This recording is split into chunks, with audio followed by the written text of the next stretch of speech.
नमस्कार दोस्तों। संविधान में संशोधन करने के लिए या संसद से कोई बिल पास कराने के लिए या संवैधानिक पदाधिकारियों को हटाने के लिए संविधान में अलग अलग तरह के बहुमत व्याख्यायित किए गए, जिनको लेकर अक्सर छात्रों के मन में कंफ्यूजन बना रहता है। आज मैं आपके इस कंफ्यूजन को दूर करने का प्रयास करूंगा। सबसे पहले हम साधारण बहुमत समझते हैं, सिंपल मेजॉरिटी। इसका अर्थ है कि जब कोई बिल लोकसभा में प्रस्तुत हुआ या राज्यसभा में प्रस्तुत हुआ, हम लोकसभा को एग्जाम्पल के बतौर समझते हैं। लोकसभा में कुल सदस्य संख्या है 543, पर जिस दिन बिल प्रस्तुत हुआ उस दिन मान लीजिए 400 लोग उपस्थित थे, तो 400 का बहुमत चाहिए। 400 लोग उपस्थित भर नहीं थे, 400 लोगों ने वोट भी डाला, तो 400 का बहुमत चाहिए। तो 400 का आधा हो गया 200 और उसमें एक जोड़ दीजिए तो 201 बहुमत हो गया। तो अगर बिल के पक्ष में उपस्थित और मत देने वाले सदस्यों का बहुमत है तो वो बिल लोकसभा से पास माना जाएगा और फिर राज्यसभा में भी इसी प्रक्रिया से बिल पास कराया जाएगा। तो साधारण बहुमत का मतलब है उपस्थित और मत देने वाले सदस्यों का बहुमत। अब दूसरे बहुमत में आते हैं। दूसरा बहुमत है एब्सोल्यूट मेजॉरिटी। एब्सोल्यूट मेजॉरिटी की जरूरत जब कोई दल सरकार का गठन करता है तब पड़ती है। मान लीजिए चुनाव हुए और चुनाव के बाद हमें सरकार बनानी है, तो कितने सदस्यों का बहुमत चाहिए? तो एब्सोल्यूट मेजॉरिटी चाहिए। यहां एब्सोल्यूट मेजॉरिटी का मतलब है लोकसभा की कुल सदस्य संख्या का बहुमत। मान लीजिए कि लोकसभा की कुल सदस्य संख्या है 543, वर्तमान में 543 ही है, तो 543 का बहुमत चाहिए। तो 543 का बहुमत हो गया 272, अर्थात 50% प्लस 1। तो अगर 272 सदस्य किसी दल के पास हैं तो वो सरकार बनाने में सक्षम हो जाएगा और इस बहुमत को हम कहेंगे एब्सोल्यूट मेजॉरिटी। अब संविधान में दो तरीके से संशोधन हो सकता है और इसका उल्लेख भाग 20 में एक ही आर्टिकल है, आर्टिकल 368, उसमें दिया गया है। उसमें एक बहुमत व्याख्यायित किया गया है विशेष बहुमत। विशेष बहुमत में दो कंडीशन पूरी होनी चाहिए। पहली कंडीशन है कि कुल सदस्यों का बहुमत चाहिए, अर्थात 543 अगर लोकसभा एग्जाम्पल के रूप में लें तो लोकसभा की कुल सदस्य संख्या का बहुमत होना चाहिए। तो 543 का बहुमत होना चाहिए जो कि 272 होता है। दूसरी कंडीशन कहती है कि उपस्थित और वोटिंग करने वालों का 2/3 होना चाहिए। तो मान लीजिए कि 543 में से उपस्थित रहे 540 जिस दिन वोटिंग हुई उस दिन, और 540 ने ही वोटिंग कर दी, तो 540 का 2/3 कितना हो जाएगा?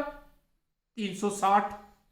तो अगर 360 और वहां आया था 272, कुल का बहुमत आया 272 और यहां आया 360, तो अब 360 सदस्य अगर पक्ष में वोट डालेंगे तभी वो संविधान में संशोधन के लिए लोकसभा की सहमति मानी जाएगी। इन दोनों में जो अधिक है वो डाटा होना चाहिए। मान लीजिए कि उपस्थित सदस्यों का 2/3 272 से कम आया तो फिर 272 चाहिए, अर्थात कुल सदस्यों का बहुमत और उपस्थित और वोटिंग के सदस्यों के 2/3 के बहुमत में से जो ज्यादा होगा उसी मेजॉरिटी से उस बिल को उस लोकसभा से पास होना चाहिए और फिर यही प्रक्रिया राज्यसभा में दोहराई जाएगी, तब राष्ट्रपति के पास वो बिल भेजा जाएगा। तो संविधान के बहुत सारे भाग में संशोधन इसी स्पेशल मेजॉरिटी के थ्रू किया जाता है।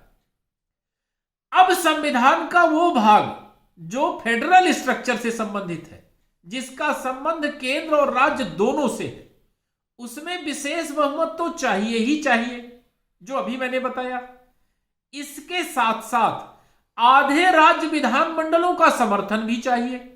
जैसे अभी जीएसटी में संशोधन किया गया, तो उस लोकसभा और राज्यसभा से तो विशेष बहुमत से पास कराया गया, लेकिन आधे राज्य विधानमंडल, वर्तमान में विधानमंडल कितने हैं, 28 राज्य हैं, तो 28 विधानमंडल हो गए, उसका आधा हो गया 14, तो 14 राज्यों का समर्थन चाहिए। और यहां 14 राज्यों से मतलब है, समर्थन से मतलब है साधारण बहुमत। तो लोकसभा राज्यसभा में तो विशेष बहुमत चाहिए, लेकिन जब राज्यों के पास वही बिल जाएगा तो वहां साधारण बहुमत चाहिए। और अभी अभी मैंने बताया साधारण बहुमत क्या होता है।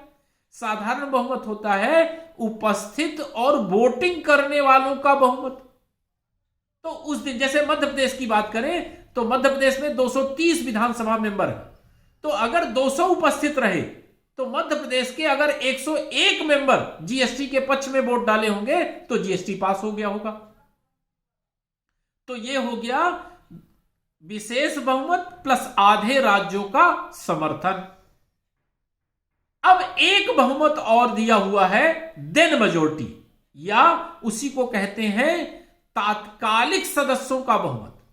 लोकसभा अध्यक्ष और उपाध्यक्ष को हटाने के लिए देन मेजोरिटी की ही व्यवस्था संविधान में की गई। इसका मतलब होता है कि लोकसभा के जितने कुल सदस्य हैं 543 मान लीजिए, उसमें से मान लीजिए कि जिस समय लोकसभा अध्यक्ष को हटाने का प्रस्ताव आया उस समय तक 543 में से 3 सदस्यों की किसी न किसी कारण से मृत्यु हो चुकी। 5 सदस्य ऐसे हैं जिन्होंने इस्तीफा दे दिया है, 5 सदस्य ऐसे हैं जिनकी किसी न किसी कारण से सदस्यता छीन ली गई है। तो कुल 13 मेंबर ऐसे हो गए जो अब हैं ही नहीं लोकसभा के सदस्य। तो अब देन मेजोरिटी का मतलब क्या होगा, 543 में से वर्तमान में सदस्य हैं अब केवल 530, तो 530 का बहुमत चाहिए। तो 530 का बहुमत हो जाएगा, 530 का आधा हो गया 265, और 65 में एक जोड़ दीजिए यानी 266, तो 266 मेंबर अगर उसके पक्ष में आ जाएंगे उस बिल के, तो वो बिल पास हो, लोकसभा अध्यक्ष को उस दिन हटा दिया जाएगा। और अगर 266 मेंबर नहीं आए पक्ष में तो लोकसभा अध्यक्ष को फिर नहीं हटाया जा सकेगा। तो ये व्यवस्था है देन मेजोरिटी की। तो विशेष बहुमत हो गया कुल का बहुमत प्लस उपस्थित सदस्यों का 2/3।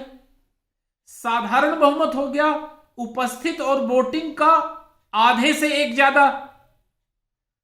एब्सोल्यूट मेजोरिटी हो गया कुल सदस्यों का बहुमत, और देन मेजोरिटी का हो गया जिस दिन वोटिंग हुई उस दिन जितने वैलिड मेंबर हैं, वैधानिक सदस्य जो बचे हैं रिक्त पद को छोड़कर, उसका बहुमत।